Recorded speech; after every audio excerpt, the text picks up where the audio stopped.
Hello and welcome to another video by Rick Miracle, me, in my series Freemasonry and Satanism. Again, as I continue to say, I think about that title. The title I chose back in October 2013 when I started this series. Freemasonry, Satanism.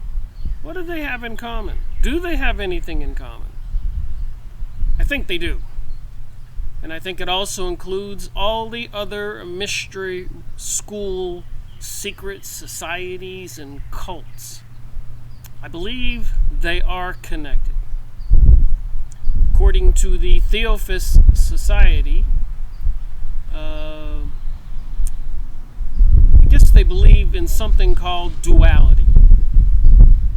That God is a derivative, the real high God, the eternal, and a derivative of a creative portion and a destructive portion, a benevolent, good portion, and a destructive, malevolent portion. Jesus, of course, would be part of the good portion of God. Lucifer, Satan, would be part of the evil portion of God, according to their philosophy. So on the Series 200, Personal Memoirs of H.P. Blavatsky by Mary Neff, I made part one, and it was a fascinating discussion.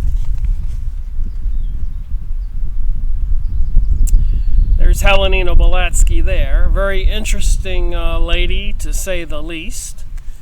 And this is the forerunner of the New Age philosophy. So there is no doubt in my mind with the Freemasons, Rosicrucians, Theosophist Society, and then of course the real haters of Christianity, the Zionist, Kabbalist, Jewish people controlling the world today, i.e. the Illuminati, and even the royal family with the Knights of the Garter, the Club of Rome, the elites who run our world, control our world behind the scenes, using propaganda and mind control techniques to keep us off balance, not aware of the truth, things they don't want us to know. So anyways, I have been continuing to read this book, so this will be part 2, series 200, and it has been amazing. I'm going to read from one chapter. But apparently, back in the 1887, Helena Blavatsky wrote this book. Huge book with material like an encyclopedia, the history of the world, the history of creation, Plato, philosophy, religions, countries, ancient cities, and so much more. The amazing part of the story is she didn't know any of this stuff. Never mind have the knowledge or education and experience to have learned all this. Nobody probably could know it all. So where did this big thick book come? Called Isis Unveiled, Volume 2. That's a new one on me. I suppose I need to find Volume 1. Notice the winged disc.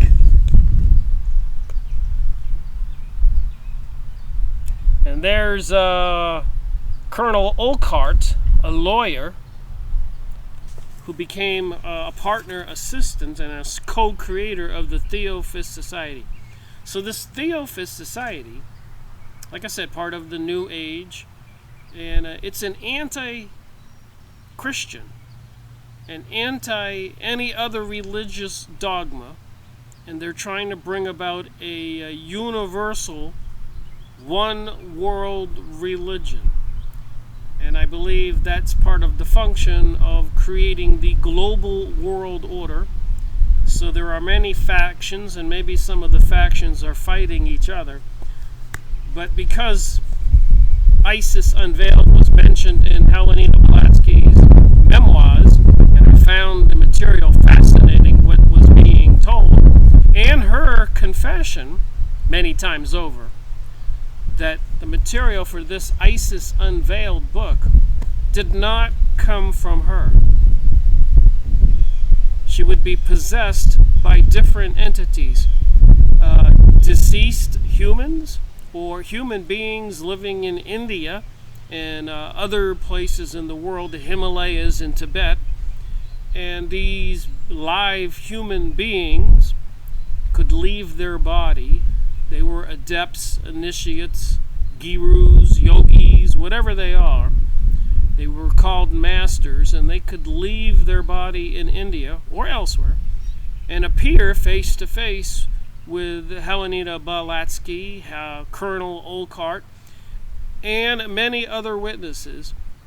And in the morning, when Helena Blavatsky, at their direction, these masters, Kut Honi is one of them, and there's many more as you'll hear me read about, they would dictate or show her pictures like a hologram, and she would spend all day long up till even 2 o'clock in the morning dictating all the things they were showing her and telling her for a couple years to make this book, ISIS Unveiled, the history of the world according to these possessing entities, some deceased spirits. Some of them may be in another dimension, heaven or hell or wherever you want to call it. And some of them alive in certain secret locations, like in the Himalayan mountains, Tibet, or India. And they were like shamans, but people into yoga, meditation, and this mystery religion. They were possessing her, and she would write under a trance, or they would appear and give her voices and visions. And it says it in her memoirs. So if these entities who know all about the world, and whether in this reality, alive or just in spirit form, were dictating all this information for ISIS Unveiled, the history of humanity, the history of the planet. I thought, man, I gotta read this book. And I've been reading it. And oh my, one of the chapters I've been reading, apparently, it's not about do you believe in God or not. It's about which God do you believe in. And the duality is about the creative God entity,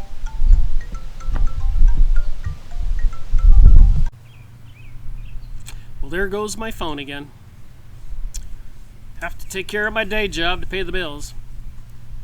So anyways, in this book, The Personal Memoirs of H.P. Blavatsky by Mary Neff, N-E-F-F, published in 1937, I think. So somebody went through Helena Blavatsky's personal notes, diaries, 1937, this Mary Neff, and her letters to her sister and to other peoples, and letters to her, talking about this thing called spiritualism, or the Theosophist philosophy, reality, world history, mankind's history, even maybe mankind's future. So each chapter I've been reading lately, I've said to myself, this is the chapter I need to make a book review on. But I wasn't ready to make a book review. I've got some other things going on in my life, remodeling a house. But anyways, so I kept on reading, and the next chapter I said, this is the chapter I need to make a book review on. And then I read the next chapter, and I said, this is the chapter. So Any one of these recent chapters I could have read from it, and it would have made a very interesting conversation. And that's what my videos are. They're just conversations. I'm not trying to sell anybody on a particular philosophy. I'm just reading from it and throwing in my 2 cents what I think. Not that that's what everybody else has to think. But I do think we all need to ponder what's going on in the world with the stuff in the news. President Donald Trump recognizing Jerusalem as the capital of Israel. Something they've been fighting for since 1776 at least, with the Illuminati's leader, the Rothschilds, directing Adam Weishaupt to create the Illuminati and take over or control the Freemasonic lodges all over the world, create this huge secret organization.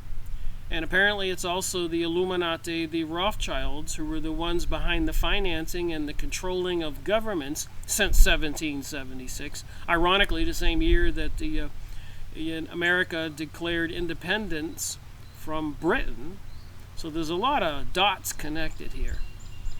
And they're getting ready, it seems like, to bring about a global world order. And they're trying to say that we, the people, are the cause of all the problems, including racial discrimination and religious discrimination and global warming and all kinds of other things. And they want to bring about a world divided up into 10 or 20 parts and operate under a feudal system where I suppose each of these parts will compete with each other, with these elite aristocrats, these people who think they're better than the rest of us, into this secret mystery religion, controlling things like the Hunger Game movie or Divergent or one of the many other movies they've made, Mad Max. And if there are these invisible entities dictating to people like Helena Blavatsky, a lady from Russia who was into psychic abilities and cults like that, magic, witchcraft if you want to call it that, making things appear, and other beings, seances, talking to deceased entities, spirits of people who have lived. If they're dictating to Helena Blavatsky this big thick book, Isis Unveiled, and this is only volume 2, is there another one this big? And then of course I've made videos on the Secret Doctrine, which I have 3 of those volumes, each one of them about this big. So I suppose if I were to take all of Helena Blavatsky's written books and magazines and other essays, it would stack up pretty high. And even the Lucifer magazine, Theophis magazine, spiritual magazines.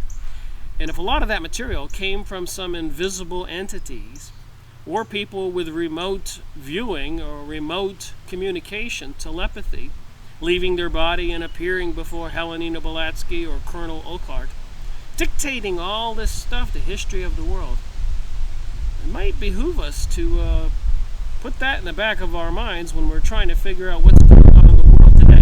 Did these invisible entities disappear? Are they still controlling the people who want to bring us a global world order? Are they behind the looming, seemingly coming at us like a freight train, World War III, or some kind of calamity that causes world destruction and brings about the global world order, new world order, new age? Lots of things to think about. So anyways, when I read from the book, keep all that in the back of your mind and see if you don't think that this is a concerning issue. Chapter 37, Who Wrote Isis Unveiled? So who wrote this book? It's got Helena Blavatsky's name on it as the author. The copy, turned off by H.P. Blavatsky, presented the most marked dissemblances at different times, while the handwriting bore one peculiar character throughout, so that one familiar with her writing would always be able to detect any given page as Helena Blavatsky's. Yet when examined carefully, one discovered at least 3 or 4 variations of the one style. And each of these persistent for pages together, when it would give place to some other of the calligraphy variants. So apparently the speech patterns or other characteristics of the materials, all kinds of topics, ancient cities, ancient countries, ancient peoples, the history of planet Earth. So the different topics, no one person could probably compile a book like this, know all this stuff. It's not enough time in a lifetime. So if these different entities were dictating the material, apparently there were different characteristics in the style of the writing. One of these Helena Blavatsky's handwritings was very small but plain. Another one was bold and free. Another plain of medium size and very legible. And one scratchily and hard to read when it's queer foreign-shaped A's, X's, and E's. So apparently anybody who would look at the writing would say several different people were writing this, but it was Helena Blavatsky who was actually writing it. There was also the greatest possible difference in the English of these various styles. Sometimes I would have to make several corrections in each line, while at others I would pass many pages with scarcely a fault or idiom or spelling to correct. Most perfect of all were the manuscripts which were written for her while she was sleeping. So she would go to sleep, awake, and a manuscript would have been written while she was sleeping. And it did occur to me, could this just be one gigantic deception? Could they have faked this whole Theosophist society, all this information for the New Age? There's some evil forces wanting to bring us this global world order, new world order. I'm keeping an open mind, but I guess I'll give it the benefit of the doubt that this author is telling us what really happened. The beginning of the chapter on the civilization of ancient Egypt is an illustration. We had stopped at about 2 a.m., as usual, both too tired to wait for our usual smoke and chat before parting. So this is Colonel Oakart, her partner, who wrote this. He's just writing what happened. The next morning when I came to breakfast, she showed me a pile of at least 30 or 40 pages of beautifully written H. Blavatsky manuscript, which she said she had written for her by, well, a master whose name has never been degraded like some of the others. A master wrote this in the middle of the night for her. It was perfect in every respect and went to the printers without revision.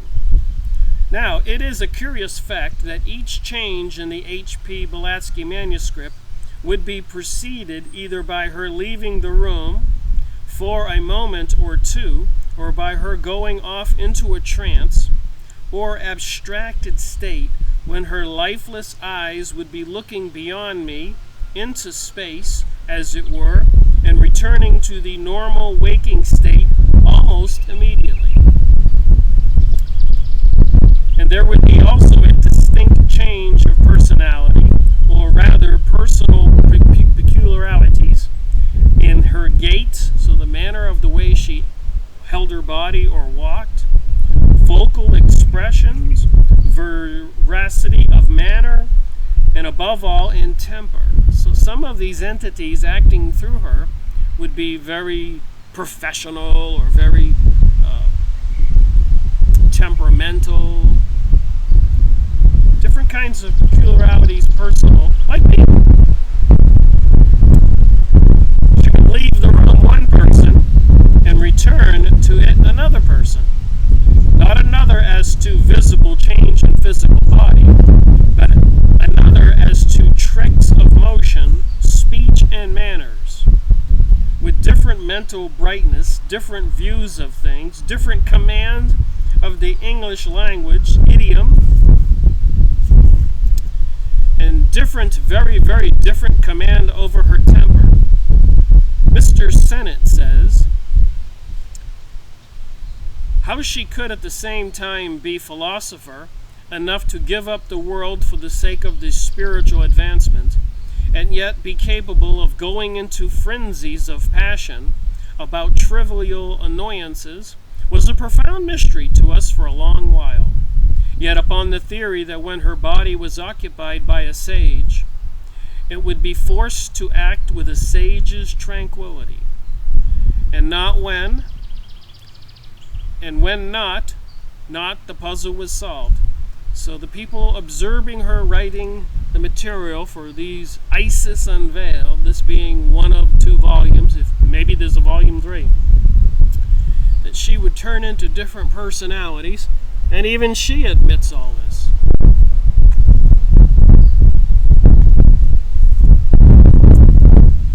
In the matter of occupancy, Avessa of H.P.'s body, there was one collateral proof continually thrusting itself upon one's notice if one but paid attention to it.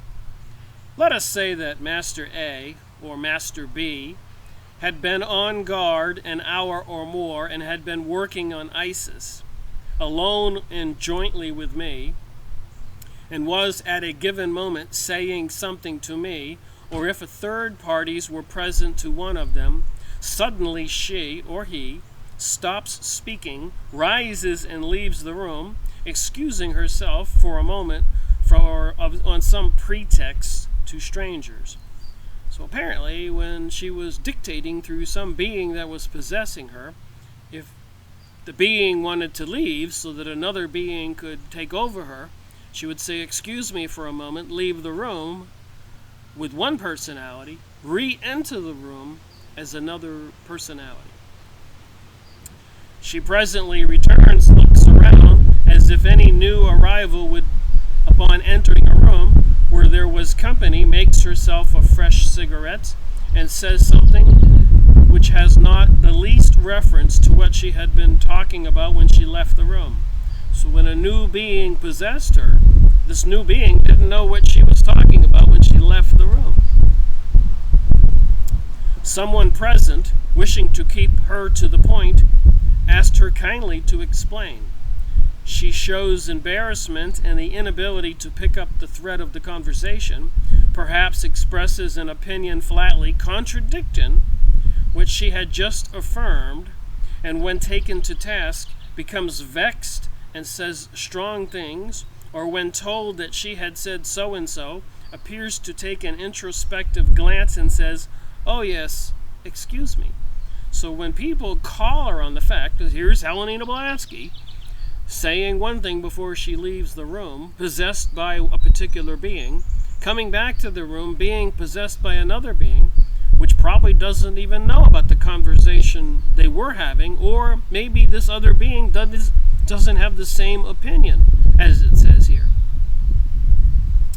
So she would just brush it off and say, oh yes, excuse me, and goes on with her subject. She was sometimes as quick as lightning in these changes, and I myself, forgetting her multiplex personality, have often been very irritated for her seeming inability to keep to the same opinion, and her bold denial that she had not said what she certainly said, plainly enough, the moment before. So it makes us wonder a little bit about Helena Blavatsky, the Theosophist Society, which created the Lucifer magazine and collaborated with the Rosicrucians and the Freemasons and other mystery school cults around the world, went to India, Egypt. She was from Russia, had psychic abilities since she was 4 years old. In due time, it was explained to me that it takes time, after entering another living body, to link one's own consciousness with the brain memory of the preceding occupier. Well, think about what's going on in the world today. Even in the news I've mentioned in previous videos, the government of Italy has requested from the Vatican more exorcist priests, because apparently possession is on the increase. And even 2 years ago in my previous videos, I made note of the fact numerous times that even in the United States and in China and other places, especially with the young people into the occult and all this new age, meditation and yoga and all this, people have been hauled away in straitjackets to mental institution, being possessed by some entities, and it appears that it's on the increase. So what are you going to believe? The Serious Disclosure Project with Stephen Greer and so many others, that it's aliens coming to Earth? What are we going to believe? I believe it's all connected. But you got to start somewhere. And that if one tries to continue a conversation before the adjustment is complete, just such mistakes as the above may occur. So that makes sense. If an entity is in the body and having a particular attitude and thought process and belief system, and then that entity from the spirit world leaves and another one hops in her body, it may not have the same attitude or be from the same area or be of the same thinking, and it wouldn't agree to something the other being would have agreed to before she left the room. Sometimes when we were alone, has either departing, that somebody said, I must put this into the brain so that my successor may find it there, or the incoming somebody, after greeting me with a friendly word, asked me what was the subject of discussion before the change. It did not need, after we, twins, had been working together long enough for me to become familiar with her every particularity of speech, moods, and impulses, that I should be told in so many words.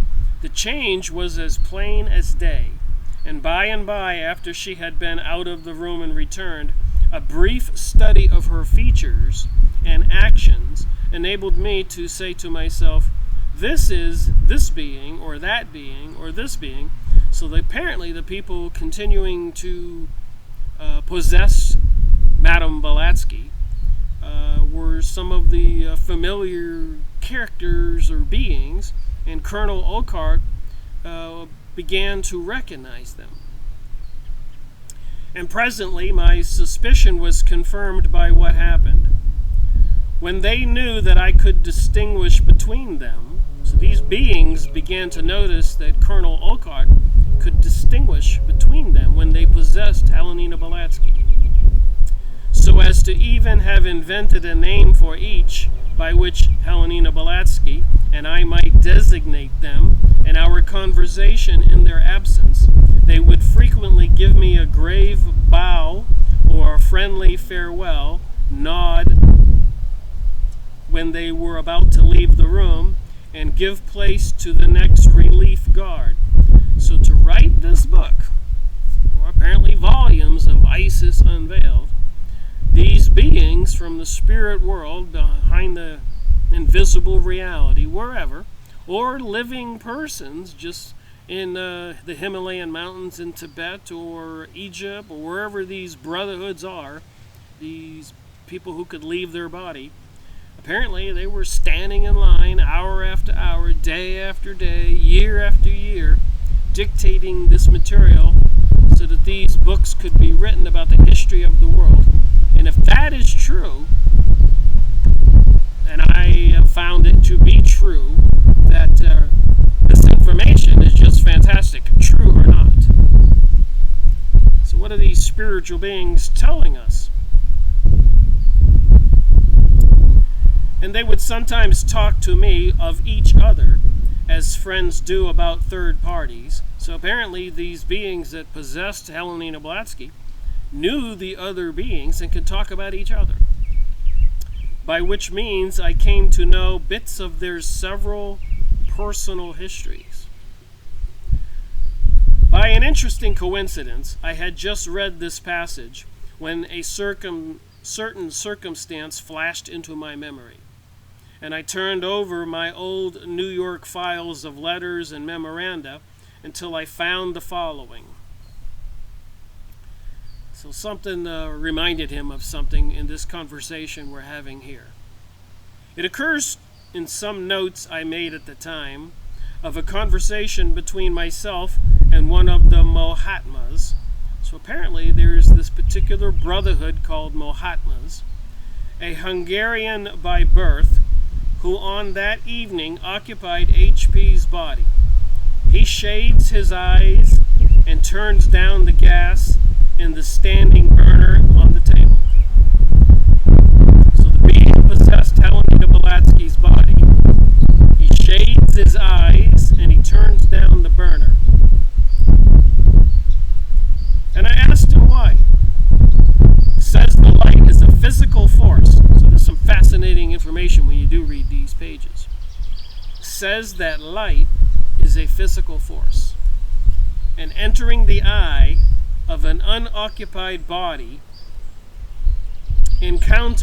strikes against the astral soul of the temporary occupant, gives it a shock and such a push that the occupant might be pushed out. So light is a serious force, and if my body is made up of a soul and a spirit, let's just call the portion that leaves my body and comes and goes the spirit, and the soul is still there, or vice versa. I'm not sure which is which. So they do believe that we have two parts to the human body, the soul and the spirit. But apparently if the spirit leaves the body, leaving it alive with a soul, the light around the body can strike into the body with apparently a tremendous force, even making it difficult for another spirit to enter the body. FYI. Just think while I'm reading this stuff. Paralysis of the occupied body is even possible. So apparently it's a little dangerous to leave the body and have other entities enter the body. Extreme caution must be used in entering a body, and one cannot thoroughly fit oneself to it throughout until the automatic movements of the circulation, breathing, etc., adjust themselves to the automatisms of the occupier's own body, with which, however far distant, his projected astral body is most ultimately related. So apparently, according to my research of the New Age material, we humans have what you call as a silver cord coming out of our chakra on the top of our head. Apparently there's 7 chakras, 1, 2, 3, 4, 5, 6, 7. The energy goes up through the vortexes in your body. And if you bring this energy up into your body into a certain way, it's called a kundalini, and it's supposed to connect you to some other entity, spiritual, godlike entity, or maybe an evil force. So much to know on this stuff. But what to believe? And Helena Blavatsky is a well-known figure in the New Age world. People talk lectures and talks programs on YouTube videos that I've watched about all this stuff. So, and there's channeled material everywhere. Esther Hicks channeling Abraham, Lee Carroll channeling Cryon, Jane Roberts channeling Seth, and so many others I've been going over. Even Edgar Casey getting all kinds of material from the Astral Library, or even Nikolai Tesla saying on stage, "I'm not such a genius as you think. I have all these voices and images and visions. Let's not forget that. Nikolai Tesla confessed to that.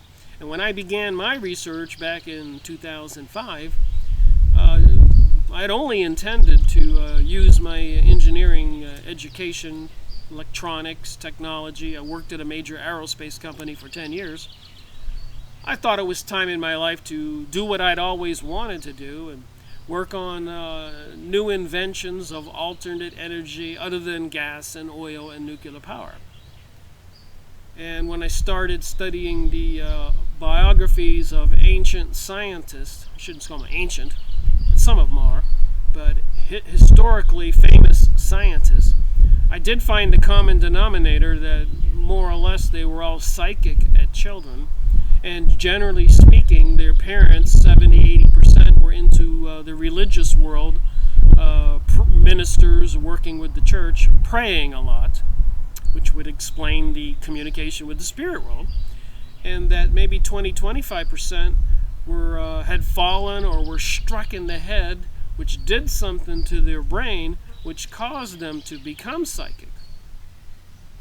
Something to do maybe with the pineal gland or the chakra system or the silver cord in our head that apparently connects our soul to the main heavenly world or whatever. Just a fascinating thing to look into this stuff. As I said, it's a conversation. Says that light is a physical force, and entering the eye of an unoccupied body encounters, strikes against the astral soul of the temporary occupant, gives it a shock of such a push that the occupant might be pushed out. Paralysis of the occupied body is even possible. I know, I read all that, but it's worth reading twice. Extreme caution must be used in entering a body, and one cannot thoroughly fit oneself to it throughout until the automatic movements of the circulation, breathing, etc. adjust themselves. So I guess it takes time to acclimate to the body that these entities are occupying. When the willing spirit, like Madame Blavatsky, would leave her own body, like the channelers, Esther Hicks and others say, Lee Carroll with Cryon, because Cryon enters Lee Carroll's body and he says, well, my partner has left and now I am here. And you can go on YouTube and watch some of what Cryon says, which I intend to make more videos and try to pay more attention to find out what's the difference between what these different entities say through all these mediums or channelers or psychics. Are there different messages? Are some of them clearly benevolent? Are some of those messages malevolent, good or evil? Just a curious thing to think about. Who are these elites who control our world? And are they into this stuff, communicating with some spiritual beings? And do they have some plans for some global order where they want to control society? And apparently even involving a massive beast system with communications and microwave, weaponized microwave systems, monitoring systems, and microchipping we the people. And apparently some burning desire on the aristocrats who control our world to depopulate the planet. They think there's too many people. Sustainability.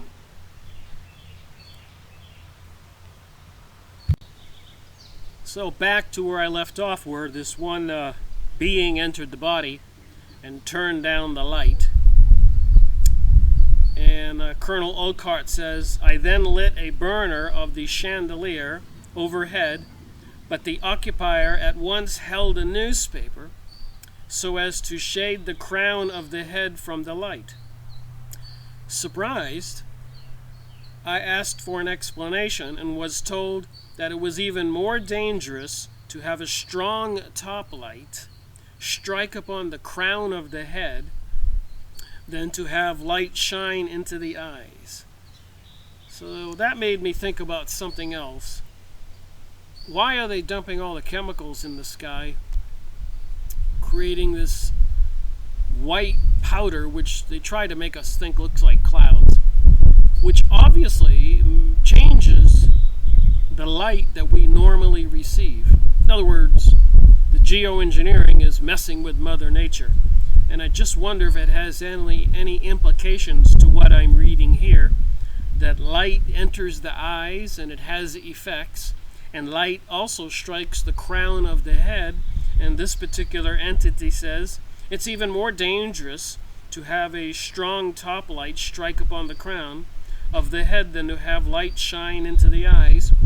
And with the chemicals dumped in the sky, which many say they're about combating global warming or climate change, if the light frequencies that enter Earth's atmosphere that strike we the people and strike the trees and birds and bees, and even Dane Wigington on a program I was listening to this morning with Jeff Rentz, they're talking about, Jeff Rentz says he lives on several acres of land, and he's noticed in the past couple years that many of his very old trees are dying, and it appears to be a problem going around the world with this geoengineering causing things to die, including animals or insects and other things, fish. So why would somebody be doing that? And then, of course, I'm aware that they're apparently focused on a depopulation event, and also the duality of creation and destruction, or a lot of talk about the phoenix rising, which means everything has to be destroyed and burned down before the new phoenix can be reborn. So creation and destruction is part of the philosophy of this new age. What I noticed was this, that at times when the physical Helena Blavatsky was in a state of extreme irascibility, the body was rarely occupied, save by the master, whose own pupil and spiritual ward she was. So Helena Blavatsky was a pupil of one of these masters, probably living in India, Master Kut Mahomi, which is a Mahatma, and whose iron will was even stronger than her own will, the gentler philosophers keeping aloof. One of these alter egos, so these people that were possessing her body, of hers, one whom I have since personally met, wears a full beard and long mustache that are twisted, Rajaput, pulling at his mustache when deeply pondering, as he does it mechanically and unconsciously. So apparently this being, when it possessed Helena Blavatsky's body, would act like it acted in real life, even though she was a woman without a beard or a mustache. The being would go like this and start twisting his mustache or pulling at his beard. And later on, when Colonel Oakart met this particular entity in real life, he would pull on his beard and twist his mustache. So I've gone over book reviews with David Morehouse and Tim Reifat and others, Jim Mars, about remote viewing. Apparently the government's into that kind of technology, and having maybe battalions of people who are trained to be psychics and leave their body and control other people. And when you put all this into context, it can be concerning. Awareness may be very important. Well, there were times when H.P. Blavatsky's personality had melted away and she was somebody else. And I would sit and watch her as if pulling and at twisting a mustache certainly was not growing visibly. So like I said, when some of these certain beings possessed her, they would present the characteristics they had in real life. Helena Blavatsky's upper lip and far-away look would be in the eyes until presently resuming attention of passing things.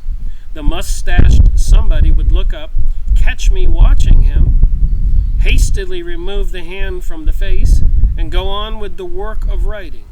So writing this big, thick book, Isis Unveiled, the history of the world, ancient knowledge, forgotten knowledge, by these beings, by these brotherhoods.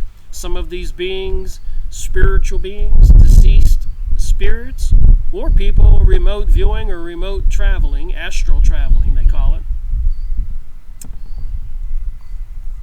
It's an interesting conversation. Then there was another somebody who disliked English so much that he never willingly talked to me in anything but French. He had a fine artistic talent and a passionate fondness for mechanical invention. Another one would now and then sit there, scrawling something with a pencil and reeling off for me dozens of poetic stanzas, which embodied now sublime, now humorous ideas. So each of the several somebodies had this peculiarities, as recognizable as those of any other ordinary acquaintance or friend. One was jovial, fond of good stories, witty to a degree. Another, dignity, reserve, prudential. One would be calm, patient, and benevolently helpful. Another, testy, and sometimes exasperating. Wow, sounds like different people. One somebody would always be willing to emphasize his philosophical or scientific explanation on the subjects I was to write upon, by doing phenomena for my edification, while to another somebody I dared not even mention them. Now, when either of these somebodies was on guard, I guess apparently they're supporting writing this material for the Isis Unveiled, as I used to term it. So when Helena Blavatsky was possessed by one of these beings and viciously writing stuff for this book for a couple years, Colonel Urquhart calls it on guard. The HPB manuscript would present the identical peculiarities that it had on the last occasion when he had taken his turn at the literary work. So I guess these beings, these entities, took turns daily or weekly and showed up and started pumping out some material for Isis Unveiled, which I have been reading, and I'm going to have to make another video on that book. I learned some very interesting things. True or not? I suppose that's what the conversation is all about, trying to find out what is true. He would, by preference, write about the class of subjects that were to his taste, and instead of H.P.B. Blavatsky playing the part of the amanuensis, she would then have become, for the time being, that other person. So I guess, I don't know what amanuensis means. If you had given me in those days any page of Isis manuscript, I could almost certainly have told you by which somebody it had been written. So Colonel Urquhart could recognize who wrote what parts of the Isis Unveiled. Let me read a couple of the titles from Isis Unveiled. There should be an index here. Discussion of the Nicene Council, the Council of Nicene, that those are the people 400 years after Jesus was crucified, or less, a few years. From the Italy, the Vatican created the Christian religion. Said that that was the religion the world was embracing, Catholic, and Catholic, the word means universal. Murder by Hypatia, origin of the first symbol of Vishnu, that would be an Indian deity, Kabbalistic doctrine of the cosmology, so the secret mystery knowledge of the stars in the sky, cosmology, diagrams of Hindu and Chaldeo-Jewish systems, 10 mythical avatars of Vishnu. You ever seen the movie Avatar, where the being humans were leaving their body, getting in these coffin-like devices and jumping into the big blue beings. Avatars. Trinity of man taught by Paul. Socrates and Plato on soul and spirit. True Buddhism, what is it? That's chapter 6. Chapter 7, Nazarenes, Orphites, and modern Druzes. Nazarenes, Jesus was a Nazarene. Orphites and modern Druzes. Hermetic brothers of Egypt. True meaning of Nirvana. The Jaina sect. Christians and Christians, like Crest toothpaste, Christians, the Gnostics and their detractors, Buddha, Jesus, Apollonius of Tyana, chapter 7, and apparently there's chapter 12, and then of course there's so much more to this book that I've been reading. That was just a few chapters.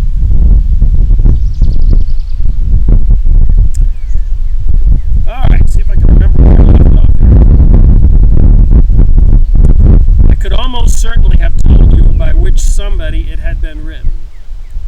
We worked in collaboration with at least one discarnate entity, the pure soul of one of the wisest philosophers of modern times. He was a great Platonist, and I was told that so absorbed was he in his life study that he had become earthbound, i.e. he could not snap the ties which held him here to earth, but sat in the astral library of his own mental creation, plunged in his philosophic reflections. There he was, willing and eager to work with Helena Blavatsky on this epic-making book, towards the philosophical portions of which he contributed much. He did not materialize or sit with us, nor obsess Helena Blavatsky medium fashion. He would simply talk with her physically, psychically, by the hour together, dictating copy, telling her what references to hunt up, answering my questions about details, instructing me as to principles, and playing the part of the third person in our literary symposium. Helena Blavatsky served the Platonist in the most matter-of-fact way as amanuensis. So I guess it's something she communicates through. Their relation differing in nothing from that of any private secretary with an employer. So these entities were dictating to Helena Blavatsky in different ways, possessing her, appearing in a holographic, like ghost-like image, or just a voice speaking, save that the latter was invisible, but to me visible to her. So Colonel Oakar would be sitting in the room and couldn't see the entity, but apparently Helena Blavatsky could see the entity. He seemed not quite like a brother, as we used to call the adepts then, yet more than anything else, he never dropped a word to indicate that he thought himself aught but a living man, and in fact I was told that he did not realize that he had died out of his body. So I've read that before, that when some people die, and we all know about ghosts, like the movie Ghostbusters, but there's a lot of research and books written and movies about ghosts. But apparently, some people die and don't even know they're dead, like some of the movies. With Nicolas Cage, I think there was a movie like that, and so many others. Makes you wonder where they get all that material. Of the lapse of time, he seemed to have so little perception that I remember Helena Blavatsky and I laughed one morning at 2:30 a.m. when, after an unusually hard night's work, while we were taking a parting smoke, he quietly asked Helena Blavatsky, "Are you ready to begin?" So it's 2:30 in the morning and they're ready to go to bed, and the being says, "Are you ready to begin?" And I also recollect how she said, "For heaven's sake, don't laugh deep in your thought, else the old gentleman will surely hear you and feel hurt." She told Colonel Oakart not to laugh at the being for wanting to start at 2:30 in the morning, didn't want to hurt its feelings. Then again, I had ocular proof that at least some of those who worked with us were living men, from having seen them later in the flesh in India, and after having seen them in the astral body in America and Europe, from having touched and talked with them. So they did all this work in New York with these beings that appeared, and later when they went to India, they met these same beings in the flesh. They were seeking these secret brotherhood locations. Do they exist on the planet today? And it appears they do. Makes you wonder about 9/11 and the destruction of all the Arab countries and the ever-expanding Israel, called Greater Israel. Go look it up on Yahoo image site. From apparently this new Israel will be from the Euphrates in Iraq down to the Egyptian Nile, the ancient boundary lines of the ancient Judea Jewish kingdom thousands of years ago. They want to bring this kingdom back. It's part of the prophecy, and again, apparently from my research, the God of some Jews, the Zionist, Kabbalistic, Illuminati Jews, is the entity of duality, the evil entity Satan, also called Osiris and many other names, FYI.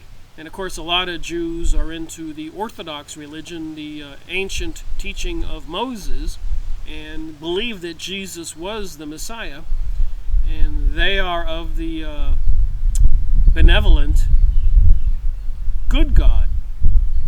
So again, it's not about believing in God, it's about knowing which God. And even in the Lord's Prayer, "Our Father who art in heaven, hallowed be thy name, thy kingdom come, thy will be done on earth as it is in heaven." Think about that. Which God do you think they're talking about? I hope it's the good God. That's the one I think it is. The Father of Jesus. One evening at New York, after bidding Helena Blavatsky good night, I sat in my bedroom, finished a cigar and thinking. Suddenly there stood my Kohan beside me. The door had made no noise in opening. If it had opened, but at any rate, there he was. So some kind of being that Colonel Oakart knew just appeared in his room when he was getting ready to go to bed. He sat down and conversed with me in subdued tones for some time, and as he seemed in an excellent humor towards me, I asked him a favor. I said I wanted some tangible proof that he had actually been there, and that I had not been seeing a mere illusion, or Maya, M-A-Y-A. I guess it's another word for a ghost or a spirit being, conjured up by Helena Blavatsky. He laughed, and he unwound the embroidered Indian cotton feta, I guess that would be one of those turbans they wear, on his head, flung it at me, and was gone, and he disappeared. The cloth I still possess, and it bears in one corner the initials of M of my Kohan in the thread work. So his Kohan must be one of his masters, one of these brotherhoods that they volunteer to be submissive to and obey. So why were these beings wanting to teach this particular philosophy, story about the world history on so many different topics? Fascinating book, Isis Unveiled. And again, I continue to say when I make my videos, when you go get this book, you can't sit down and start reading it and say it's the Bible, the truth. You have to use discernment. But I like to read it because I want to know what they're trying to convince me of, and then use my own thinking and discernment. Even Jesus said you have to test the spirits. In the Bible, Jesus was casting out unclean spirits all the time. Demons, beings. You have to keep all this in the back of your mind.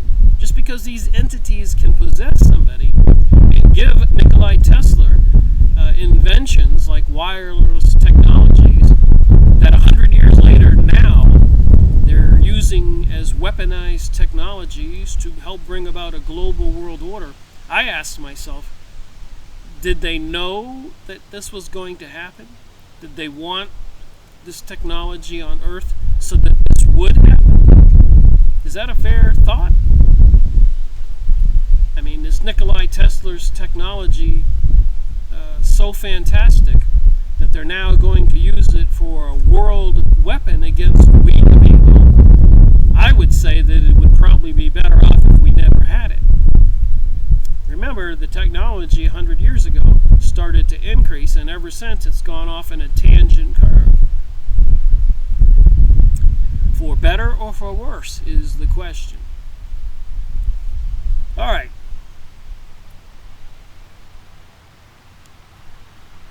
She and I were in our literary workroom in New York. So Colonel Olcott and Helena Blavatsky would meet every day to write this material with these beings controlling the situation. One summer day after dinner, it was early twilight and the gas had not been lighted. She sat over by the south front window. I stood on the rug before the mantelpiece thinking, I heard her say, look and learn, and glancing that way, saw a mist rising from her head and shoulders. So Helena Blavatsky said, look and learn, and then he sees a mist rising above her head and shoulders. Presently, it defined itself into the likeness of one of the Mahatmas, one of these mystery brotherhood organizations from India, the Himalayan mountains. The one who later gave me the historical turban, but the astral double of which he now wore on his mist-born head. So this ghost-like master appeared, the Mahatmas, the one who gave him the turban in his bedroom a few minutes earlier in this video. But in the spiritual form, he still had the turban on his head. Absorbed in watching the phenomenon, I stood silent and motionless. The shadowy shape only formed for itself the upper head of the torso, and then faded away and was gone. So this being appeared from the stomach up to the head. That's it. Not the body or the lower head of the portion and the legs. Whether reabsorbed into H. Blavatsky's body or not, I do not know. She sat statue-like for 2 or 3 minutes, after which she signed, came to herself, and asked if I had seen anything. So I guess when she was possessed by this being, the being could also leave her body and appear visible to Colonel Olcott. And she didn't know anything about it. When I asked her to explain the phenomenon, she refused, saying that it was for me to develop my intuition so as to understand the phenomenon of the world I lived in. All she could do was help in showing me the things and let me make what I could of them.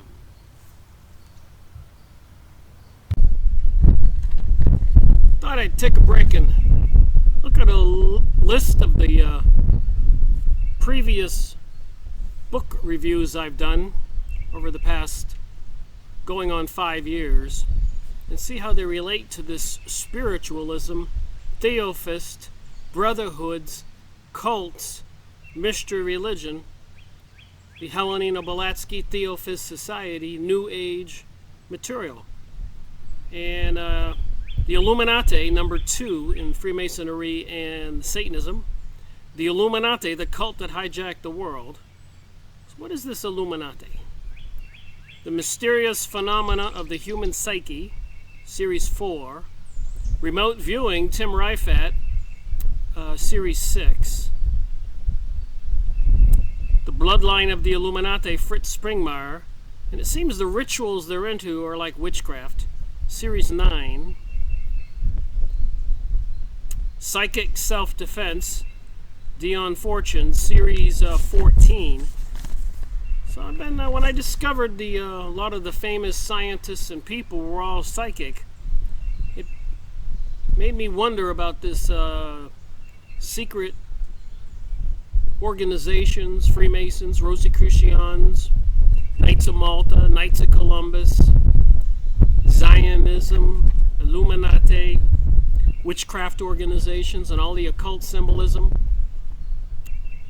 Alright, and what about Series 16, the day after Roswell, Philip Corso? What's with the UFOs, Greys, and reptilian aliens? How does that relate to this? Emerging viruses, AIDS, and Ebola. Why is the government trying to create biological weapons? Now it's Series 17. Letters on Occult Meditation, Alice Bailey, Series 19. What is occult meditation? The Cult of the All-Seeing Eye, 21 series. The Book of the Law, Alice Crowley, clearly a satanic communication with some kind of beings, Series 23. The New Age magazine by the Freemasons, Series 26. Psychic Spies, Series 29, Jim Mars.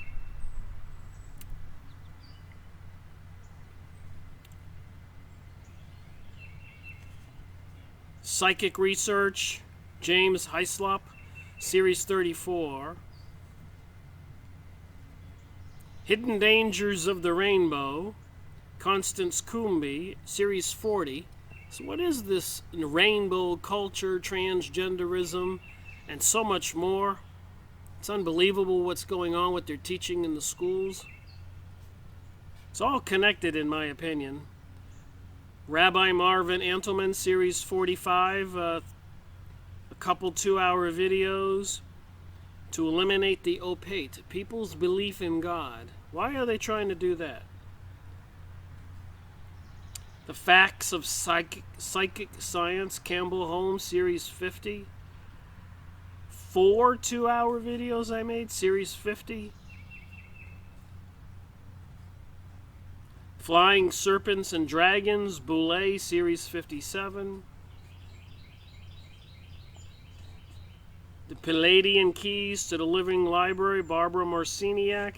5 2-hour videos, Series 60.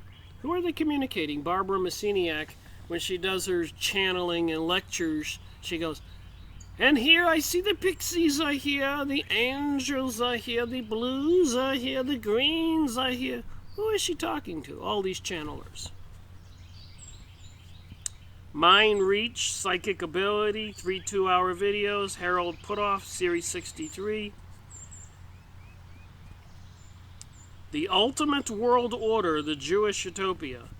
And they're into the Kabbalah, supported by the Illuminati, another secret mystery school with all kinds of occult symbolism. So that was the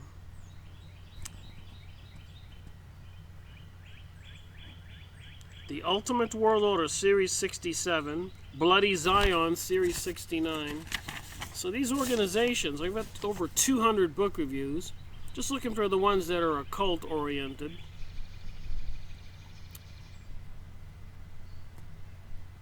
Transylvania Sunrise, Peter Moon, Radar Cinemar. There's a couple 2-hour videos. Apparently in Romania, Series 73. They found this underground city with holographic technological equipment that is so large only a giant could sit in the chairs or reach the tables. What's that all about? Philadelphia experiment putting microwaves around a ship and it disappears and appears elsewhere on the planet and then comes back and people are caught in the bulkhead. Series 76 and 78 of my videos, several videos in each one. Invisible horizons, ghost sightings, and so much more. The Secret Doctrine, Series 85. Helena Blavatsky, 5 2-hour videos. Morals and Dogma, 12 2-hour videos by Albert Pike, leader for the Freemasons, Series 85. Encyclopedia to the Psychic World, Teresa Chung, 2 2-hour videos, Series 86. Techniques of the Master, people get initiated into these cults, Raymond Andrea, Series 87. The Occult and the Third Rite, Jean-Michel Albergbert, Series 88. Theosophy and Social Reconstruction, Helena Blavatsky. They admit they want to reconstruct the world as we know it. Series 89. Holy Serpent and the Jews, Text Mars, Series 91. Do they admit that their God is a serpent? Apparently so. Masonry, Conspiracy Against Christianity, Ralph Epperson, Series 92. A Separate Reality, Carlos Castienda. 2 2-hour videos. He goes to Mexico and meets with a shaman, takes peyote, and learns about all these invisible entities. Series 93. The Reappearance of the Christ, Alice Bailey, Series 96. Karma, 99 series, Annie Besant. Isis Unveiled, H.P. Blavatsky, Series 100. So that's the first bunch of those videos out of the first 100 are occult-oriented. And moving on to the second 100 here. Edgar Casey on Jesus. I got 6 2-hour videos, Series 112. Jewish Ritual Murder, 3 2-hour videos, Series 111. Why do they sacrifice people to these deities, these entities? Why do they do that?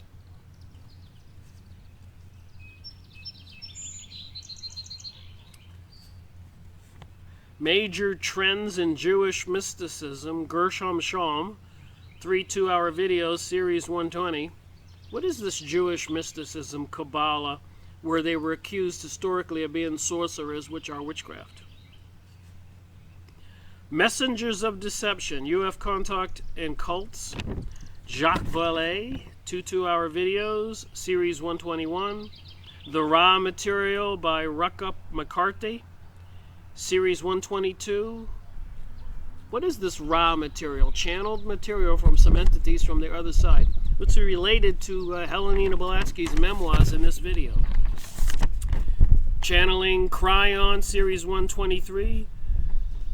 The Unknown Reality, Jane Roberts, channeling Seth, 125. Manifest Your Desires, 126. Esther and Jerry Hicks, channeling Abraham.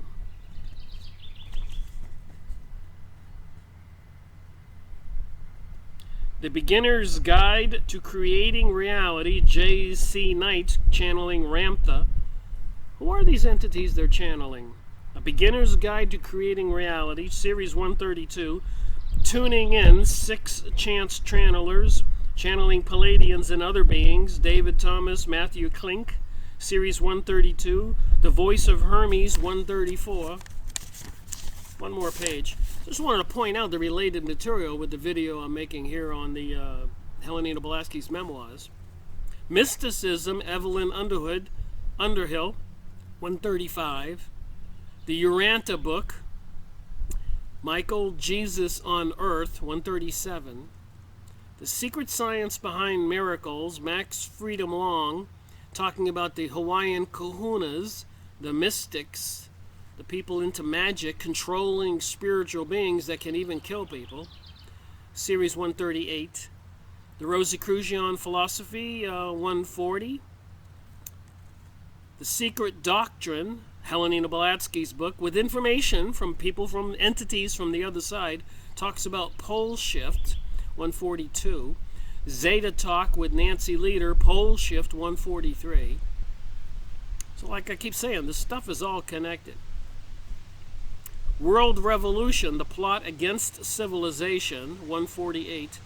So why do these entities want to depopulate the planet and change our world? Occult theocracy, Judaism, and the Pharisees, Edith Starr Miller, Lady Queenborough, 149. The Black Pope, the history of the Jesuits. Why does the church have a Black Pope, a secret group of people in a religious organization that are basically the military arm, the assassins? 152. Blood Passover, the Jews of Europe, and ritual murder, 153. Again, why are they killing people for the blood, putting it into their bread and foods and drinking it during their ritual rites? That doesn't sound right to me. The Anunnaki of Nibiru, what's that got to do with this second sun coming and causing a pole shift? According to Gerald Clark and many other of my videos here, 157. Mithras, mysteries and initiation into this brotherhood or cult, 159. Voices from the Cosmos, Angela Smith and Scott Jones, 160. The Book of the Hopi and all that mysticism, 161. Aliens Among Us, 163. A Visionary Guide to Past Lives, 164 of my series. The Coming of the Cosmic Christ, 165. Messages from the Maitreya, the Christ, 166. Masonry Illustrated, The Complete Ritual. What's with these rituals? 171 series. Secret Societies, John Lawrence Reynolds, 175. Talisman, The Sign and the Seal, Graham Hancock and Robert Bauval, 2 2-hour videos, 181. The Secret Zodiacs of Washington, D.C., David Oveson, 182. Why do they have all these symbols all over Washington, D.C. with this ancient mystery religion?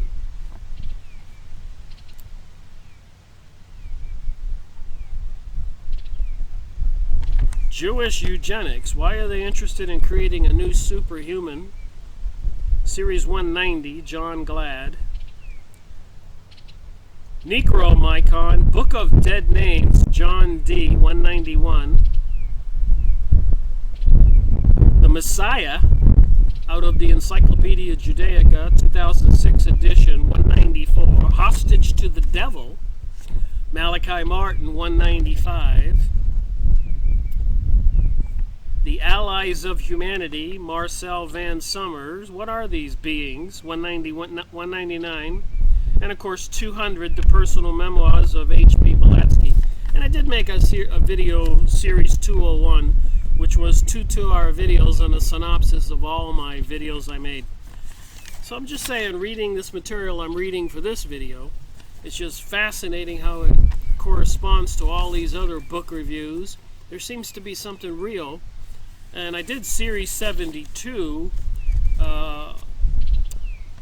that would be on the Bible, the Holy Bible. I probably have 6 or 7 2-hour videos.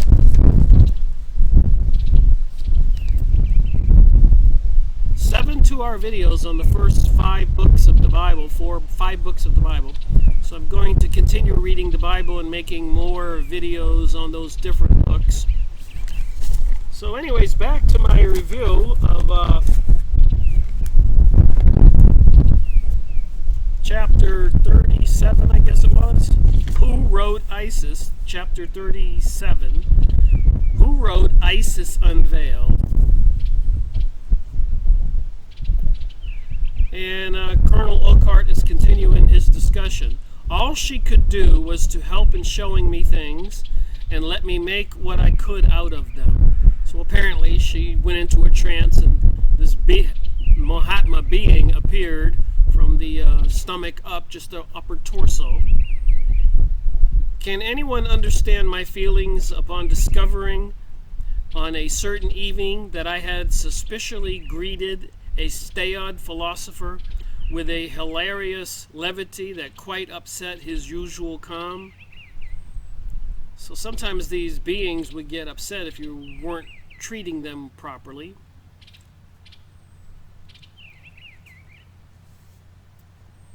Sometimes I need my glasses, sometimes I don't. Fancying that I was addressing my only chum, Helena Blavatsky, I said, "Well, old horse, let us get to work." So he's talking to Helena Blavatsky like it's his old buddy. And come to find out it was a staid philosopher, some ancient entity, who was offended at the familiarity of his conversation. The next minute I was blushing for shame for the blended expression of surprise and started dignity that came into the face shown me with whom I had to deal. This was the one for whom I had the most reverence for. So he was speaking to this being who was like some kind of godlike being that he had his most highest reverence for. He was speaking to him like he was talking to Helena Blavatsky, his old buddy, and apparently he was embarrassed after doing that. It was not alone for his profound learning, lofty character, and dignified demeanor, but also for his really paternal kindness and patience. He's talking about this entity that he revered. It seemed as if he alone had read to the bottom of my heart and wished to bring out every little spiritual germ that lay there as a latent potentiality. He was, I was told, a South Indian personage of a long spiritual experience, a teacher of teachers, still living among men ostensibly as a landed proprietor, yet known for what he was by nobody round him. Oh, the evenings of high thinking I passed with him. How shall I ever compare them with any other experiences of my life? So this particular being really impressed him. It was this master, so they call these beings masters, who dictated the replies to an English FTS on questions suggested by a reading of Esoteric Buddhism, which was published in the Theophist for September, October, and November 1883. And I did just get another book in the mail, Buddhist Catechism, published by Henry Olcott, Colonel Olcott, a member of the Theophist Society. Also publishers of the Lucifer magazine, Theophist magazine, and even creators of the Lucifer Publishing Company, later changed to Lucas Publishing Company, both words meaning light bearer or light, Lucas.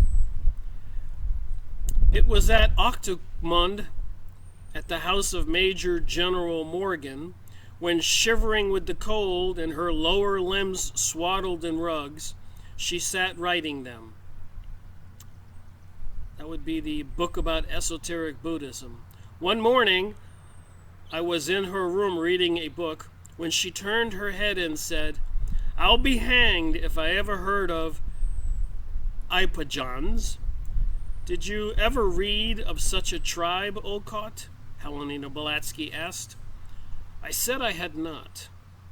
Why did she ask? Well, she replied, the old gentleman tells me to write it down. But I'm afraid there is some mistake. Iphygians. I'm saying it wrong. Ipagains. What do you say? So she was supposed to write this down because the entity told her to, and she didn't think it was a real word. But anyways, Colonel Olcott says, I answered that if the master in question gave her the name, she should write it without fear, as he was always right. And she did. This is an example of multi-Dionist cases where she wrote from dictation things quite outside her personal knowledge. So who are these beings? What is in the Isis Unveiled and all her other books that probably stack up this high, and magazines and all that, and all this New Age material, and all these other books I've gone over? I got an awful rebuke one evening. I had brought home a while before two nice soft pencils, just the thing for our desk work, and had given one to Helenina Blavatsky and kept one for myself. She had the very bad habit of borrowing pencils, pen knives, rubber, and other articles of stationery, and forgetting to return them. Once put in her drawer or writing desk, there they would stay, no matter how much of a protest you might make over it. So whenever you loaned her an ink pen or a pen or a pencil, she would keep it. On this particular evening, the artistic somebody was sketching a Navy's face, on a sheet of common paper and chatting with me about something when he asked me to lend him a pencil. So Helenina Blavatsky's possessed by this being, this somebody, and she says, "Can I borrow a pencil?" And he remembers she doesn't return them. So the thought flashed in my mind, if I lend this nice pencil, it will go in her drawer and I shall have none for my own use. So he just thought it. I did not say this, I only thought it. But the somebody, the entity possessing Helenina Blavatsky, gave me a sarcastic look, reached out to the pen tray between us, laid his pencil in it, handled it with his fingers of the hand for a moment, and lo, a dozen pencils of the identical make and quality. So he used magic to turn one pencil into 12 pencils. And of course in the Bible, Jesus turns water into wine and one loaf of bread into baskets of loaves of bread and a couple fish into baskets of loaves of fish. You got to put all this stuff into context. And people don't want to say what's in the Bible is true. Do they want to say what this stuff reported in 1887 is true? He did not say a word, did not even give me a look, but the blood rushed to my temples, and I felt more humble than I ever did in my life. All the same, I scarcely think I deserved the rebuke, considering what a stationary annexer Helenina Blavatsky was. So apparently, Helenina Blavatsky was a stationary pencil, pen, and rubbers and other material annexer. She would borrow it and not return it. This odd stuff to talk about. I have spoken of the part of Isis that was done by Helenina Blavatsky in the Propina Persona, which was inferior to that done by her by these somebodies, these entities. This is perfectly comprehensible, for how could Helenina Blavatsky, who had no previous knowledge of this sort, write correctly about the multifarious subjects treated in her book? In her seemingly normal state, she would read a book, mark the portions that struck her, write about them, make mistakes, correct them, discuss them with me, and set it to writing, help my intuitions, and get friends to supply materials, and go on this as best as she might. As long as there were none of the teachers within call of her psychic appeal, and they were not with us always by any means. So sometimes when she was writing from her own creation, apparently it was a tedious task with lots of corrections and lots of research. She did a vast deal of splendid writing, for she was endowed with a marvelous natural literary capability. She was never dull or uninteresting. She was equally brilliant in 3 languages when the full power was upon her. She writes to her aunt that when her master was busy elsewhere, so the entity that would communicate to her, he left his substitute with her. So the master would leave a substitute entity with her, and then it was her luminous self, her Augoides, Augoides, which thought and wrote for her. So apparently they want to say we have 2 entities in us, a soul and a spirit, and they're different. About this I cannot venture an opinion, for I have never observed her in this state. I only know her in 3 capacities: This is Colonel Olcott speaking.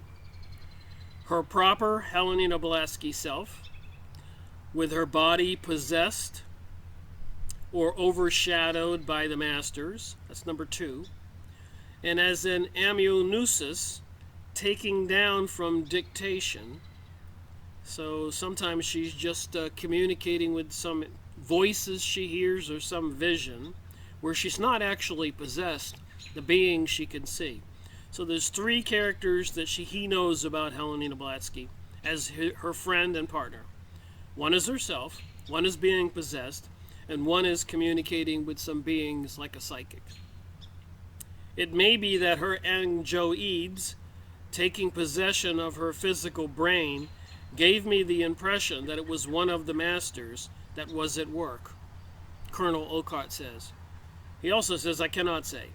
But what she omits telling her aunt is that there were many, many times when she was neither possessed, controlled, nor dictated to by any superior intelligence, but was simply and palpably Helena Blavatsky, our familiar and beloved friend, latterly our teacher, who was trying as well as she could to carry out the object of her literary mission, to write the book about reality. All right, next page. Despite the mixed agencies at work in producing Isis, there is an expression of individuality running throughout it and her other work, something peculiar to herself. Then how are we to regard the authorship of Isis and how Helena Blavatsky?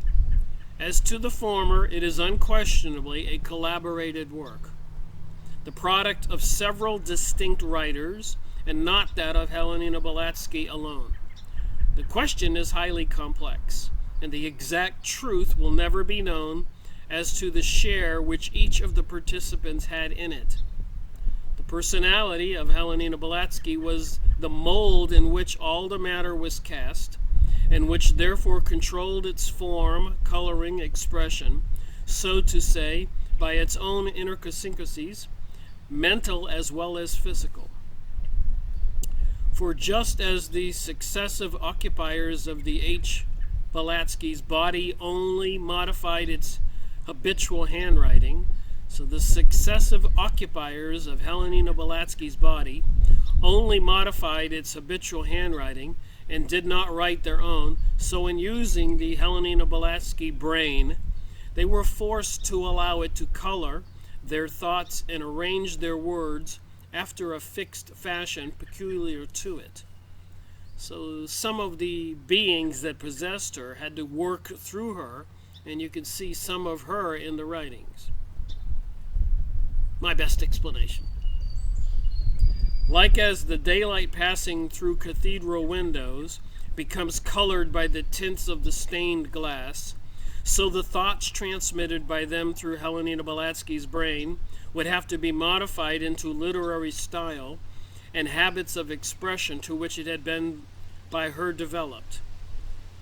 Helena Blavatsky wrote to her family, "When I wrote Isis," she says, "I wrote it so easily that it was actually no labor, but a real pleasure. Why should I be praised for it? Whenever I am told to write, I sit down and obey, and then I can write easily upon almost anything. Metaphysics, psychology, philosophy, ancient religion, zoology, natural scientists, and whatnot." So I like to think of that long list of book reviews I've made on all those books, 200 authors, probably 240, 50 books in total, because I have many books on some of the authors. I've got about 800 or more books to go. Could be doing this for a few years. On all these topics, metaphysics, more than physics, psychology. We know the powers that be are into mind control, and other kinds of technologies, supercomputers, beast computers. They plan on putting these high-frequency microwave towers about every mile apart, permeating all of our reality. And apparently, light is very important to our health, and they're modifying the light we receive with the stuff they're dumping in the sky. and other light bulbs like LED lights and other things that they know are dangerous to us, that alter us. We're not getting the full spectrum. And it can make for an unhealthy situation, just like the people in Washington State and Oregon, with all that overcast, a lot of those people get ill. Can I write on this subject? So she asks herself sometimes. She says, I never put myself to the question, can I write on this subject? Or am I equal to the task? But I simply sit down and write. Why? Because somebody who knows all dictates to me, my master and occasionally others with whom I knew in my travels years ago. So she started out in Russia. She spent a lot of time in England and other places, in Egypt. Her family were kind of wealthy. Please do not imagine that I have lost my senses. She wrote a letter to her sister. I have hinted to you before now about them, and I can tell you candidly that whenever I write upon a subject I know little or nothing of, I address myself to them, and one of them inspires me, i.e., he allows me to simply copy what I write from manuscripts. So the beings were producing ancient manuscripts she was copying from. So I guess I kind of look forward to reading more from ISIS Unveiled and what they're trying to disclose to the world. True or false? Are they the creator God or the destroyer God entities? Makes me think that they might be deceivers, creating the Lucifer magazine. But I try to keep an open mind and read this stuff, see what I can make of it, use my discernment. Like I said, when you get these books, you just can't read them and say, this is gospel. They say in the books that Christianity is outdated, and people will believe what they read. I don't think Jesus is outdated by any means. Teaching that we should love one another is not an outdated idea to me. I write from manuscripts and even printed matter that passes before my eyes in the air, during which process I have never been unconscious of one single instance. So she's not unconscious when these books pass in the air that she could read, like Nikolai Tesla said, and many others. It is that knowledge of his protection and faith in his power that have enabled me to become mentally and spiritually so strong. And even he, the master, is not always required, for during his absence on some other occupation, he awakens in me his substitute in knowledge. So when she needs to talk to her master, Kaomi, the Mahatma, if he's not available, apparently there's other entities available to assist her. At such times, it is no more I who write, but my inner ego, my luminous self, who thinks and writes for me. So apparently some people can see auras. For example, around me there could be an aura around my body, almost like my body's inside of a huge bag. And if you can see auras and you can see the colors, you can tell the health of the person and other things. Just like the rays you see bouncing off the trees around me, which happens periodically when I'm making videos. Kind of weird. Just goes to show you what kind of lights come from the sun and the lights that strike us. I believe in their natural state, they're beneficial. Just like Dane Wigington, earlier I mentioned this video on a video I was watching this morning. Trees and plants and all kinds of things are dying while they put these chemicals in the sky. Somebody's messing with Mother Nature. Some kind of chemical attack on humanity. So what's it have to do with this stuff? Why are the secret societies all secret? They have to swear in a Bible under threat of death not to divulge the goings-ons or the secrets. And then one Mason commented in one of my videos, the Freemasons aren't a secret organization. I've made plenty of videos on those organizations, and absolutely, they're all secret. They don't want us to know what they're doing. They do want us to believe some new philosophy they're trying to convince us of. But I'm not buying into transgenderism and genetically modifying the human race to create super beings. I don't think it's going to turn out well. In another letter she writes to her sister, "Well, Vera, whether you believe me or not, something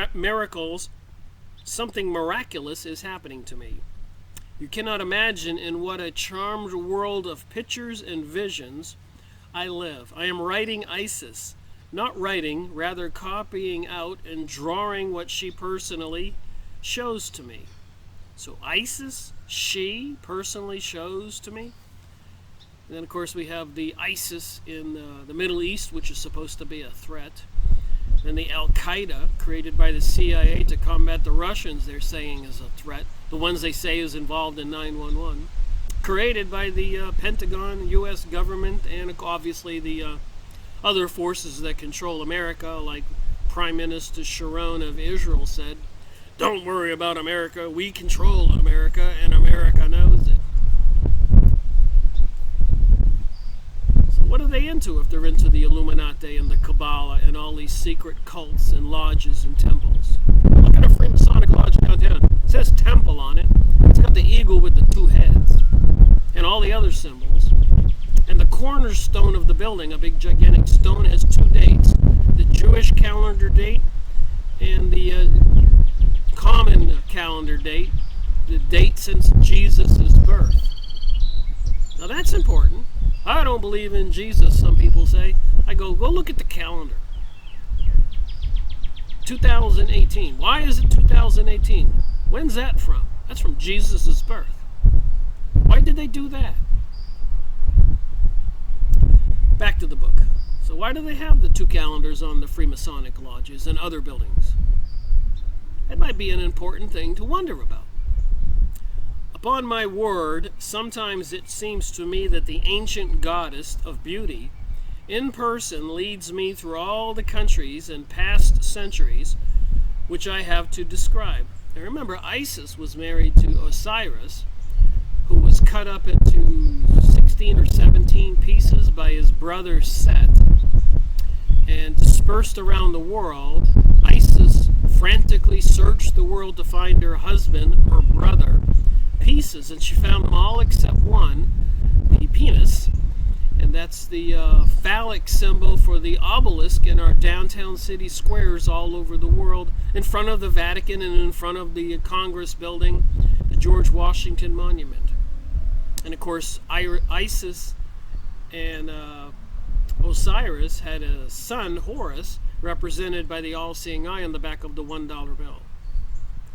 And here she's mentioning Isis dictating all this material, and this is called Isis Unveiled. Definitely connections here. I sit with my eyes open and to all appearances see and hear everything real and actual around me, and yet at the same time I see and hear that which I write. I feel short of breath. I am afraid to make the slightest movement, for fear the spell might be broken.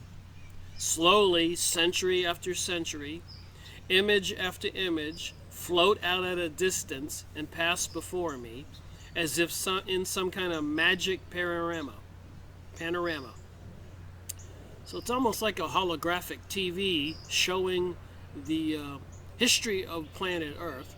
Interestingly enough, in the book I read earlier by Peter Moon, Transylvania Sunrise, where in Romania they found that underground city with all that gigantic holographic equipment. It's in my video on that Transylvania Sunrise. And when you pushed certain buttons, it showed all the things that Helena Blavatsky is mentioning here. It showed the history of the world, the cities, the governments, the catastrophes. Peter Moon, Transylvania Sunrise. So I remember that, and then I'm reading this, and I'm saying, wow, they're doing this right in front of Helena Blavatsky in her office or room, or writing room. And meanwhile, I put them together in my mind, fitting the epochs and dates, and know for sure that there can be no mistake. races and nations, countries and cities, which have long disappeared in the darkness of prehistoric past, emerge and then vanish, giving place to others, and then I am told the consecutive dates. So that's interesting. Transylvania Sunrise, when they finally got that equipment to work, where the tables and chairs were only suitable for giant entities, humans, they had all these holographic images that seemed to describe all this stuff, if I remember correctly. Hoary antiquity makes way for historic periods. Myths are explained to me with events and people who have really existed. And every event which is at all remarkable, every newly turned page of the many-colored book of life, impresses itself on my brain with photographic exactitude. My own reckonings and calculations appear to me later on a separate colored pieces of different shades in the game which is called casse-tête puzzles. I gather them together and try to match them one after the other, and assuredly it is not I who do it. So she's putting all these images and books and manuscripts and visions together, trying to solve it like a puzzle, and she said it's not her that's creating it, but my ego, the highest principle which lives in me.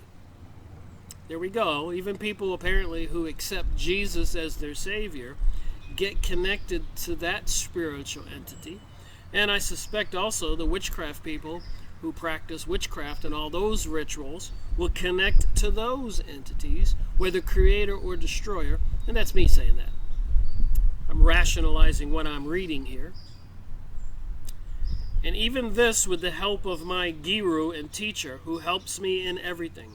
If I happen to forget something, I have just to address him or another of the same kind in my thought, and when I have forgotten, rises once more before my eyes, sometimes whole tables of numbers passing before me, long inventories of events. And there's another thing I looked up the other day for some commenter in one of my videos, but I told him to look up in the Bible, seek and ye shall find. I don't know if it's Matthew 7:7. But it's quite a paragraph. Apparently, if you think of things and ask for guidance and direction, and want to find out things, seek out the truth, apparently it'll manifest, some results will manifest in our lives, in your life. So I remember that in the Bible, looking it up the other day to answer somebody's question. And then I'm reading this, that all she had to do is think about it and these things would appear.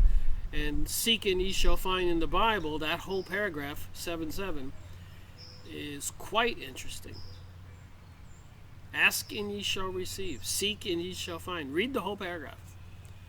A little bit beyond belief, but it's in the Bible. All right.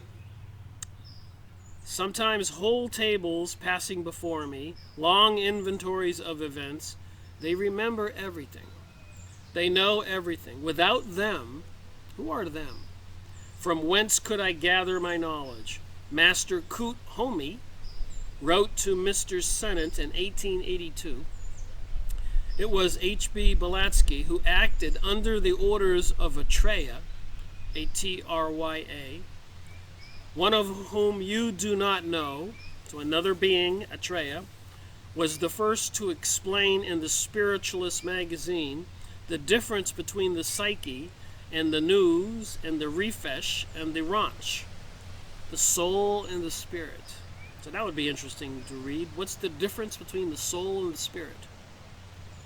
She had to bring the whole arsenal of proofs with her, quotations from Paul and Plato, Plutarch and James, etc., before the spiritual admitted that the Theophist was right. So apparently these different societies, Spiritist Society, Theophist Society, Rosicrucian Society, Freemasonic material, and all these other mystery school religions, they have some inner battles going on. The Kabbalists, even the Jews, the Zionist and the anti-Zionist, the people who do not want a Zionist Israel, because they have a prophecy of what's going to happen. Biblically, the people who want to see earth destroyed want Israel to rebuild King Solomon's temple, take over the world with the Antichrist. This is the philosophy, as best I know it, the prophecy in the Bible. So when that happens, then Jesus can return and destroy all the Israel and all these agents of Gog and Magog or something. Guess I'll have to continue my research to try to get to the bottom of that prophecy. So there's more to what's going on in our world than most people are aware. There is a spiritual component to it. It was then that she was ordered to write Isis. So these masters, these Mahatmas, this Kut-Homi, Master Kut-Homi, ordered her to write Isis and was delivering all these entities to which this big thick book was written, just a year after the society had been founded. And as there happened such a war over it, endless polemics and objections to the effect that there could not be in men two souls. So they had a big arguments about how there could be two souls in each person. And of course, in the Catholic Christian religion, it's the Father, Son, and the Holy Spirit, the Trinity. Father, Son, and Holy Spirit. So was Jesus the Father, and Jesus the Son, and Jesus the Holy Spirit? That would be three in Jesus. We thought it premature to give the public more than they could possibly assimilate. And before they had digested the last page on this material, two souls, so they didn't really want to tell the public the truth according to this. They were afraid the public couldn't assimilate the two souls idea. Thus, the further subdivision of the Trinity into 7 principles was left unmentioned in Isis. She obeyed our orders and wrote purposely, veiling some of the fact. So apparently, these big thick books, 2 volumes at least, is volume 2. Not all the facts are disclosed. Look how thick it is. And it's small print. It'd be a challenge for me to finish that book.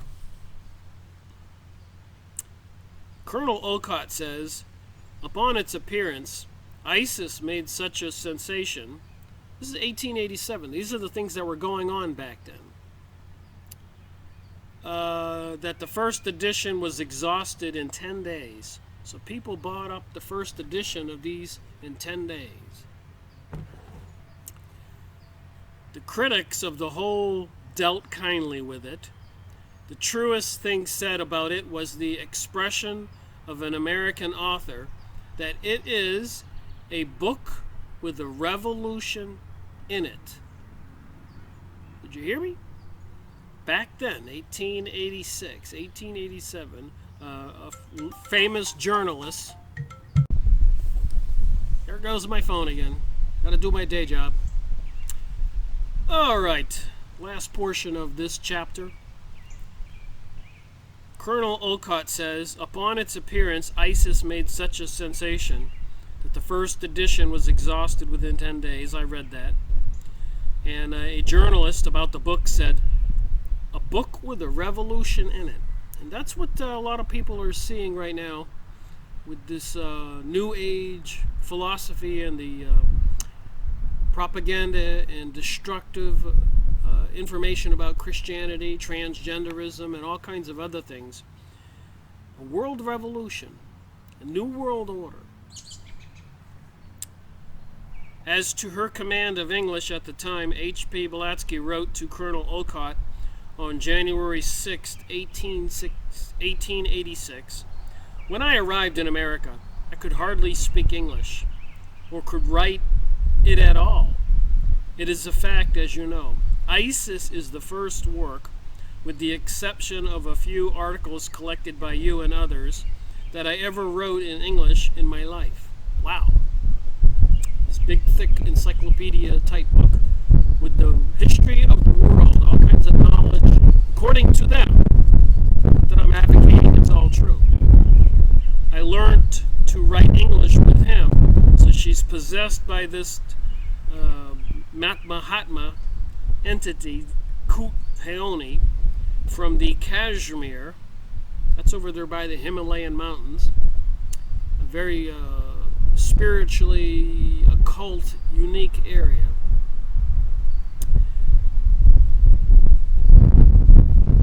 I learned to write English with this entity that possessed her, her master, Kut Heoni. So to say, I took up all his peculiarities, even to writing skeptic with a K instead of a C, which I dropped in India, and he preserved the habit.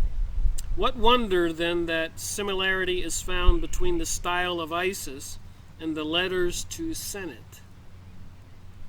I told you, and you know, that I spoke English 10 times as badly as I do now, yet 40, 50 pages at a time would be written of Isis. So she couldn't speak English very well, but she would write 40 or 50 pages for the book of Isis, Isis Unveiled. Manuscript without one mistake. Please remember that I hardly spoke and could not write English at all. I had not spoken since my childhood, almost, as I told you. The first time when I spoke nothing but English for months was when I was with the masters, with Mahatma Kehuni, and of course I got his style. Wow. So these beings possessed her, appeared before her, showed her pictures and volumes of books, ancient manuscripts. And she wrote this big, thick books, and she could hardly speak English, never mind write it. But her English 40, 50 pages a day turned out perfect from what these entities had her dictate. What is reality? What are we to think? The Galactic Federation coming to save planet Earth? From what? Is there going to be an alien invasion? What will they do to bring us World War III and this new shift in the paradigm? The destruction of Christianity and other religions. Remember, 911 brought the Middle East almost complete destruction, except, of course, to Israel, which is growing like a weed. And if you go on Yahoo image site, you look up Greater Israel, you'll see the new maps of the large Israel, and even from the Euphrates River in Iraq to the Nile River in Egypt. What's going on? What's it have to do with all these secret cults? Even Hitler was into the secret cults. The Illuminati, the Freemasons. Temples and lodges in every community, every town, every city, every country, all over the world. What's going on? Thank you for watching my video, Rick Miracle Reporting.